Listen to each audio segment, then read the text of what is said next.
Саламатсыздар ма, құрметті студенттер? Бүгінгі біздің тақырыбымыз жылыжайда өсірілетін қияр дақылының зиянкестері. Бүгінгі қарастырылатын сұрақтар: жылыжайда өсірілетін қияр дақылының зиянкестері және олармен күресу шаралары. Жылыжайда өсірілетін қияр дақылының зиянкестері ол өрмекшікене, темекші трипсі, бақша птесі, жылыжай аққанаты және де тағы басқа балары. Осы ең негізгілері.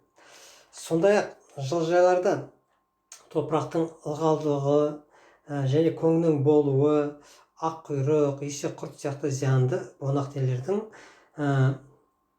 мөлшері көп байқалады. Кейбір зиянкестер жылыжай құрылыстарына көң, топырақ арқылы түсуі мүмкін. Әрине, қияр үшін ең қауіпті зиянкес бұл қауіпті зиянкестердің бірі бақша птесі. Олар жапырақтар мен гүлдерді зақымдай отырып, олардың майысуына, бұралып қалуына әкеледі және бұл бақша птесінің пайда болуы олардың алдын алу үшін әрине ең бірінші осы птенің алып келетін арам шөптер болсын, тағы да басқа жолдарын алдын алу керек. Енді мына бақша птесіне көшетін болсақ, мына слайдта көріп тұрмыз таблицасын. Осы таблицадан көріп болады, мына бақша птесінің дене пішіні эллипсоидты, жарты шар тәрізді, ұзындығы 0,8-0,8 мм-ден 2 мм-ге дейін барады. Жұмыртқасы дөңгелек пішіндес, кейде ұзартылған болып, сопақша болып келеді. Ересек формасының кішігірім дернәсіл ересек формасының кішігірім көшірмесі болып есептеледі. Бірінші сатыдағы дернәсілдердің ересектермен салыстырғанда тұмсығы әдетте денесіне қарағанда ұзынағырақ келеді. Енді бұл бақша птесіне келетін болсақ, жалпы 1500-ге жуық түрі белгілі, олардың көпшілігі мәдени өсімдіктердің зиянкестері болып есептеледі.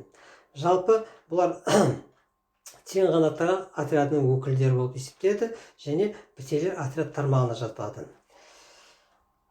Мына слайдтан көріп тұрғанымыздар осы бақша птесінің түрі.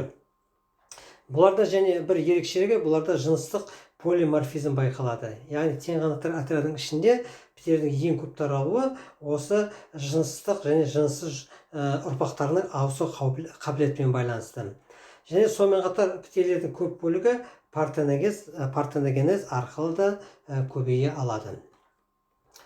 Жалпы мына слайдты көрсем, қияр жапырағының астында орналасқан бақша птесі, олардың жұмыртқасын көріп тұрмыз. Жалпы бұлардың жұмыртқасы бірінші кезде көзге көп түспейді, аңғару қиын. Бірақ бір 7-10 күннен кейін бұлардың жұмыртқасы қарая бастайды. Осы түсі қарайған кезде әрине бақша птесінің осы қиярға әкелетін зиянкестік әрекетін анықтауға болады. Енді келесі слайдта көріп тұрмыз, бұл жалпы бақша птесінің бірнеше формасы, жұмыртқадан бастап дернәсілдік және ересек формасын көруге болады.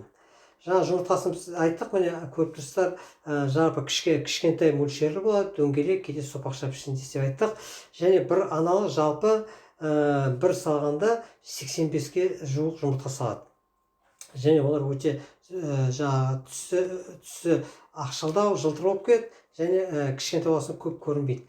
Ал дернәсілін көріп тұрмыз, сары түстес дернәсілдері жалпы 1 мм-ден аспайды және олардың жалпы даму циклы 7-10 күнде өтеді.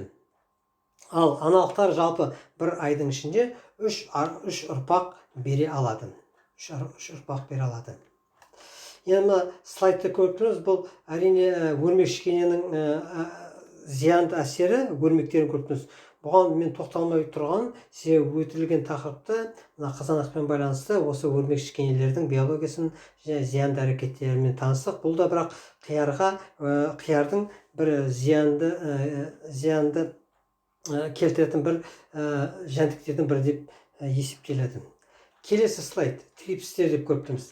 Бұл енді трипстер кең таралған қопкөректі жәнкес. Бұлардың түсі қоңыр, дене ұзынлығы жалпы 0,8-0,9 мм дейін барады. Қанаттары жіңішке, мына көріп тұрмыз. Қанаттары жіңішке, шашақталған. Ал дернәсілдері жалпы ашық түсті болады. Жұмыртқаларының пішіні жалпы 0,25 мм ұзындығы, ал ені 0,15 мм дейін барады. Жалпы трипстің ұрғашысы бар болғаны 20-25 күн түрші кетеді. Бірақ осы мерзімде олар 100-ге жуық жұмыртқа салады. Және олардың эмбрионалдық даму кезеңі 6-7 күнді құрайды. 6-7 күнді құрайды. Келесі көріп тұрмыз, осы трипстердің қияр жапырақтарына әкелген зиянды әрекеттері. Жалпы көріп тұрмыз, сары кішкентай дақтар пайда болады. Бұлар негізінен әрине осы өсімдіктердің шырындарымен қоректенеді және жапырақтың алғашында сарғаюына, кейін солуына әкеледі. Мына жерде біз осы трипстердің дернәсілдерін көріп тұрмыз. Жалпы анықтау қиярда өте қиын болады. Бірақ мына жапырақ пластинкаларына назар аудару арқасында біз кішкентай алғашында қара сызықтарды көре аламыз. Және оны лупаны пайдаланып көруге болады. Лупаның көмегімен осы паразиттердің бар екенін анықтай аламыз. Енді күресу жолдарына келетін болсақ, жалпы бұларға неше түрлі химиялық жол да бар, және бұның биологиялық күресу жолдары да бар осы трипстермен.